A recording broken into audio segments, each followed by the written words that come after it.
thanks for the presentation, and the visual is very, very helpful compared to previous presentations. It's good, it's useful.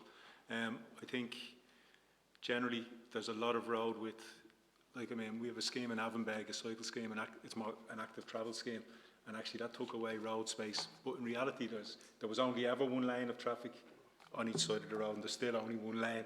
In reality, people had empty space around them, so it works well.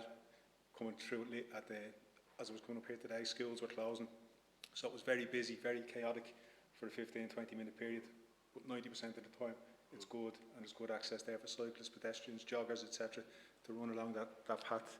I think this is a different matter, though. It's obviously much more on a main artery. Some of the things I'd be concerned about is the restriction of left turns for traffic. I think is a left turn keeps traffic flowing, you know. Right turns are always difficult because you're crossing the line of traffic, but left turns keep traffic flowing, and increasingly left turns you've cyclists and car users and bus drivers being put into competition with each other for the same space, and I'm not sure it improves the safety for cyclists either, to be honest with you, with large vehicles turning left and then competing with each other for the same space. I think it is good to have segregated plans. I think that works better. The problem we seem to run into here with all these cycle tracks is when they all get to the Greenhills Road, and then no matter what you do or how fancy a cycle track is, the minute you hit the Greenhills Road, you go, I don't really fancy cycling down that, you know, taking your life in your hands. And we think there's a problem with the Moors, the overall plan, D-Moors, which allocates road space.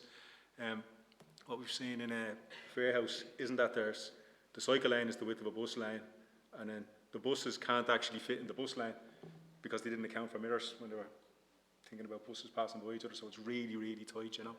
Huh?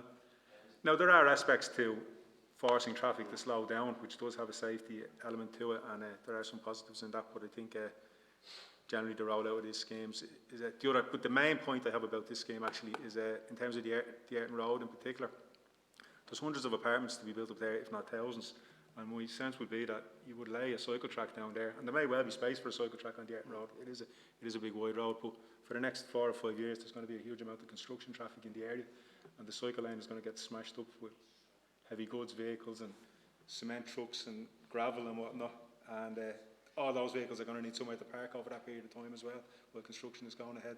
We already have the big developments at each end of the Ayrton Road, and just even looking at the flyover there, you can see how much of that is old, dilapidated industrial units which are going to have planning permissions over the next period. So I would just wonder about the validity of that particular stretch at this particular time, you know, for practical reasons more than reasons against cycling.